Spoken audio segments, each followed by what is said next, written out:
সন্ধিয়া চাহৰ লগত খাবলৈ পূজা ভণ্টি আৰু মই পুৰি বনাই আছো। সন্ধিয়া হলে এনেও কিবা কিবি খাব মন যায়, সেইকাৰণে আমি আজি ভাবিলো পুৰি। মানুহজনে মোক দিনতে মগু আৰু ডালিম খাবলৈ দিছিলে, পিছে মই দিনতে খাই শেষ কৰিব নোৱাৰিলো, সেইকাৰণে এতিয়া পুৰি বনাই খাই। এইফালে আকৌ বমা আৰু ভাইটিয়ে আমাৰ পুৰি বনাই হোৱালে অপেক্ষা কৰি আছে। এতিয়া আমাৰ অপেক্ষাৰ অন্ত পৰিল। এইফালে পূজাই ধুনীয়াকৈ চাহ বনাই আনিলে আৰু মই পুৰি কেইটা বনাই দিলো। ভণ্টিয়ে এতিয়া ধুনীয়াকৈ সকলোকে চাহ আৰু পুৰি ভগাই দি আছে। আমি সকলোৱে একেলগে বহি সন্ধিয়া চাহ কাপৰ জুতি লওঁ দেই। মই আকৌ এনেকুৱা ফুলা ফুলা পুৰিৰ লগত চব্জি হলেহে বেছি ভাল পাওঁ খাই।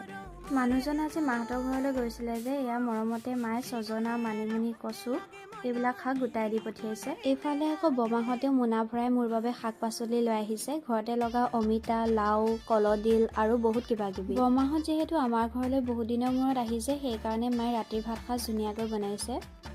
আজি মানিমুনি আৰু লোকেল মুৰ্গী দি খাম। এইফালে ৰান্ধনীগৰাকীয়ে ভালকৈ ভগাবই পৰা নাই, আমি একদম খাবলৈ বহিয়ে গলো।